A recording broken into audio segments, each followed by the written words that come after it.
Youngsters की बात कर रहे हैं, युवा पीढ़ी की बात कर रहे हैं। दो तीन सवाल है जो बहुत ही आजकल चर्चित है। पहला तो सबसे पहला है कि शादी से पहले लोग कहते हैं कि मुझे अपने पार्टनर को जानना है। लिव इन रिलेशनशिप का एक कॉन्सेप्ट है, शादी से पहले साथ में रहना और जानना।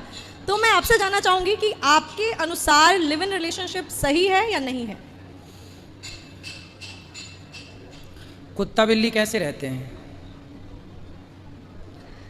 लिव इन में रहते हैं। तो आप इंसान हैं या कुत्ता हैं? यदि आप इंसान हैं तो धर्म के अनुसार रहेंगे। भाई धर्म नाम की कोई चीज़ है? हम अपनी पत्नी के साथ रहते हैं, विवाह के बाद ही हमें अपनी पत्नी को स्पर्श करने का अधिकार है।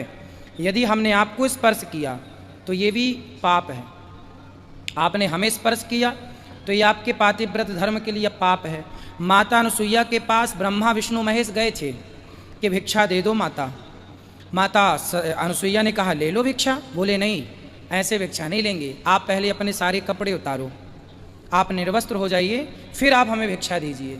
तो माता अनुसुईया ने कहा कि यदि मेरे निर्वस्त्र शरीर को कोई पर पुरुष देखेगा तो मेरा तो पातिव्रत धर्म नष्ट हो जाएगा।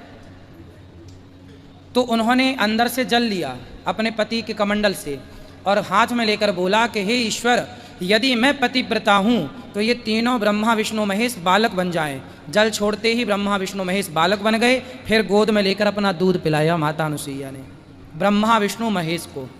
ये मर्यादा है, ये धर्म है कि हम पत्नी हैं तो हम पर पुरुष का स्पर्श ना करें। करें तो पिता के भाव से, भाई के भाव से और पुत्र के भाव से। कुछ हम पुरुष हैं तो हम पराई स्त्री का स्पर्श करें तो माँ के, आप मेरी बहन हो सकती हैं, मैं आपको बहन के रूप में स्पर्श कर सकता हूँ, लेकिन आपको माँ के रूप में स्पर्श कर सकता हूँ, आपको बेटी के रूप में स्पर्श कर सकता हूँ, आपके सिर पे हाथ रख सकता हूँ, लेकिन आपको किसी और गलत भावना, गलत दृष्टि से देखना ये मेरा पाप होगा। आप भी किसी पुरुष को देखेंगी वो आपका पाप होगा। और आप तो कह रही हैं साथ में रहो। कुछ लोग तो कहते हैं पहले बच्चा पैदा कर लो बाद में शादी करना। आजकल ये भी चलन है, इसीलिए ये सवाल, क्योंकि जनता के सवाल होते हैं, इसीलिए मैंने पूछा। बहुत ये सारे लोग सवाल पूछते हैं। देखो, ये जानवर वाला कल्चर है। हम इंसान, मनुष्य हैं हम, और मनुष्य के अंदर क्या होना चाहिए?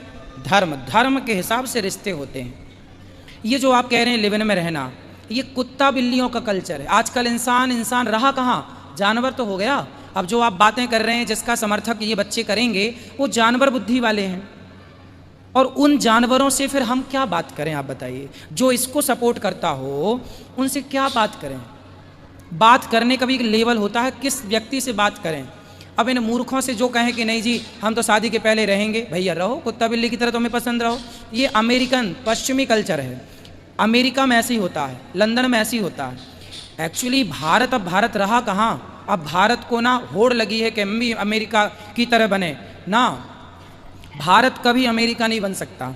अमेरिका और भारत में ज़मीन आसमान का अंतर है। अमेरिका के वहाँ ग्रीन कार्ड होता है, जैसे हमारे यहाँ आधार कार्ड होता है, ऐसे वहाँ का ग्रीन कार्ड होता है।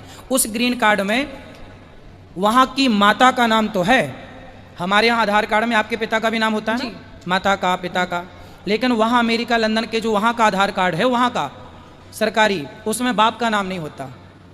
आपको पता है ये बात? नहीं, वहाँ बाप का नाम नहीं होता। क्यों? क्योंकि बाप कन्फर्म ही नहीं उन लोगों का। शादी 18 साल की लड़की होती है, फरार हो जाती है अपने घर से, 2 महीने इसके साथ, 2 महीने इसके साथ, 2 महीने इसके साथ, ऐसे वो लड़कों के साथ गुजारती है, कमाती खाती। आज लड़का इसको बदला, इसको बदला, इसको बदला, इसको बदला, अब ऐसे में वो प्रेग्नेंट हो गई, पता ही नहीं चला कि किसका बच्चा है। इसलिए वहाँ आधार कार्ड में बाप का नाम है ही नहीं, सरकारी रिकॉर्ड में। इसलिए तो कहा डार्विन ने कि हम बंदर की संतान है, क्योंकि उनके बापों का पता ही नहीं, तो वो कहेंगे बंदर हैं। हम तो ऋषियों की संतान है ना, हम तो ऋषियों की संतान है, इसलिए हम थोड़ी कह सकते हैं कि हम बंदरों की संतान है। भाई तुम्हारे बाप का पता नहीं, हमारे यहाँ तो बाप, दादा, परदादा सबका पता है। तो अब वो अमेरिकी कल्चर आप अपनाएंगे तो आप कितने बुद्धिमान बनेंगे? महाराज जी, जो भटक गए हैं, जो हमारे यहाँ के भटक गए हैं, जो इस तरीके के कल्चर में जाना चाहते हैं, जिनको पसंद है, उन यंगस्टर्स के लिए, यूथ के लिए क्या कहना चाहेंगे आप? भाई भटक गए हो तो सही राह पर आ जाओ, है ना। सुबह का भूला शाम को वापस आ जाए तो उसे भूला कहाँ कहते हैं? आ जाओ। गलत तो गलत होता है, आप सिर पटक लो। नीम को कितनी भी शहद लगा के उसकी घिसाई करो या उसकी जड़ में शहद डालो, मीठी कभी नहीं हो सकती। आपके गलत आचरण, कितना भी आप सफाई दो, पर गलत आचरण सही नहीं हो सकता, गलत गलत ही रहेगा। इसलिए गलत को सुधारने का एक ही उपाय है कि सॉरी बोल दो कि हमने गलती कर ली है और उस गलत राह को छोड़कर हमेशा के लिए सही राह पर आ जाओ। इसी से आपका, आपके धर्म का, आपके परिवार का भला है। आप जब सुव्यवस्थित रूप से विवाह करते हैं, हमारे माता पिता विवाह कराते हैं, मंडप गढ़ता है, हल्दी चढ़ती है, तेल चढ़ता है, विधि विधान से पंडित जी आते हैं, मंत्र पढ़ते हैं। विवाह एक यज्ञ है। विवाह क्या है? यज्ञ है। यज्ञ है। इसलिए शादी के बाद पति पत्नी आहुति डालते हैं, फिर उसी यज्ञ मंडप, वो जो हवन कुंड होता है उसकी परिक्रमा लगाई जाती है, जिसे कहते हैं फेरे, है ना। तो पहले हवन, यज्ञ, फिर फेरे। उस हवन कुंड के फेरे करके फिर माना जाता, शास्त्र साक्षी होते हैं। कौन? ध्रुव जी साक्षी होते हैं, अग्नि साक्षी होती है कि मेरा विवाह आज इस स्त्री के साथ, इसके साथ संपन्न हुआ, अब ये मेरी पत्नी है, अब इसके साथ मैं रहूँगा और जीवन गुजारूंगा। इसके सिवा संसार की प्रत्येक नारी को मैं माँ, बहन और बेटी की दृष्टि से देखूंगा। यह वहाँ पर होता है। 7-5 वचन होते हैं ना, उनमें सब कुछ होता है। लेकिन अब वो मर्यादाएं कहाँ बची भाई? यज्ञ जब आप करेंगे, दशरथ जी ने पहले पुत्रेष्टि यज्ञ किया, फिर राम जैसा पुत्र पाया। जब आपका गृहस्थ यज्ञ से प्रारंभ होता है तो एक श्रेष्ठ संतान होती है आपकी। अच्छी विचारधारा के माँ बाप होंगे तो अच्छी विचारधारा की संतान होगी। अब ये लिव इन वाले संतान पैदा करेंगे तो उनकी संतान कैसी होगी? तो यानी माफी मांग लो, जो लोग ऐसी चीजें कर रहे हैं उन्हें नहीं करनी चाहिए, आपको चेंज होना चाहिए अपनी संस्कृति की तरफ। और माफी भी किसी हमसे माफी नहीं, माँ से माफी नहीं, माँ बाप से माफी नहीं, समाज से नहीं, खुद से माफी मांगो कि भाई मैंने गलती कर दी है। आप हमसे झूठ बोल सकती हैं, हम आपसे झूठ बोल सकते हैं, आप भी किसी से झूठ बोल सकते हैं, सबसे झूठ बोला जा सकता है। क्या खुद से झूठ बोला जा सकता है? इसलिए अपने से माफ़ी मांगो कि मैंने गलती की है, अपने को माफ़ करो। क्योंकि आप सबसे कह दोगे कि नहीं जी हम सही हैं, पर अपने से कैसे कहोगे? अपने को मुंह कैसे दिखाओगे? तो अपने को सॉरी कहो और गलत राह छोड़ के सही पर आओ। तो दोस्तों, जैसा कि आप लोगों ने वीडियो में देखा कि परम पूज्य श्री अनिरुद्धाचार्य महाराज जी किस तरीके से लोगों को समझाते हैं। जब उनसे विपरीत प्रश्न पूछा गया कि अगर बच्चे पहले पैदा हो जाते हैं तो क्या ही दिक्कत है, तब देखिए महाराज जी ने किस तरीके से यहाँ पर दिक्कत बताई है। खुद को कंपेयर किससे करवा दिया? कुत्ता बिल्ली से। कुत्ता बिल्ली भी जिस तरीके की हरकत करते हैं, अगर हम इंसान भी उसी तरीके की हरकत करने लगे तो इंसान और जानवर में क्या ही फ़र्क रह जाएगा। दोस्तों, ये वीडियो आप लोगों ने देखा, इस वीडियो से आपको क्या सीखने को मिला हमें कमेंट बॉक्स में ज़रूर बताइएगा और इस वीडियो को शेयर करिएगा, वीडियो को लाइक करिएगा। अगर आपको वीडियो पसंद आती है तो आप लोग हमारे चैनल को सब्सक्राइब भी कर सकते हैं। यहाँ पर आपको रोजाना महाराज से रिलेटेड इस तरीके की प्रस्तुति रोजाना देखने को मिलेगी, जो कि आपके लिए बेहद ही महत्वपूर्ण होगी, बेहद ही अच्छी होगी।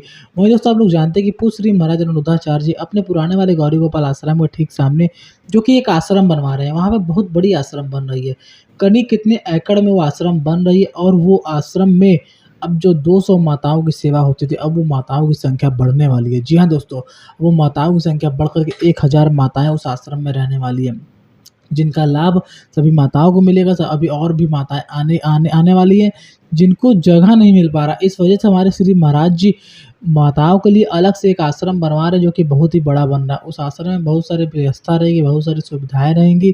तो उस आश्रम में आप भी सहयोग करिए, माताओं को दान करिए, ताकि माताएं उस आश्रम में और भी अच्छे तरीके से रह सके और जो आश्रम में और भी फैसिलिटी बन रही है उस फैसिलिटी को और भी अच्छे तरीके से कर सके। इसलिए महाराज जी के आश्रम में दान जरूर करेगा।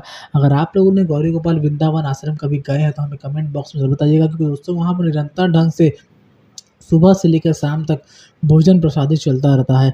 वहाँ पर रोजाना 30 से 40 हज़ार भक्त लोग भोजन ग्रहण करते हैं। स्कूली छात्र वहाँ पे जो रहते हैं, जो पढ़ते हैं, उनको फ्री में भोजन मिलता है।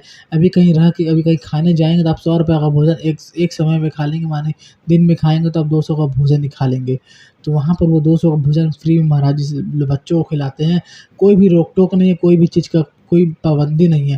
तो इस वजह से आप लोग महाराज जी के आश्रम थोड़ा बहुत दान करिए, थोड़ा बहुत सहयोग करिए, ताकि महाराज जी उस सेवा को और आगे बढ़ा सके। उम्मीद करते हैं दोस्तों आपको ये वीडियो अच्छी लगी। वीडियो को शेयर, वीडियो को लाइक और चैनल को सब्सक्राइब जरूर करिएगा। मिलते हैं किसी और दिन किसी और वीडियो में। जय हिंद, जय भारत माता की।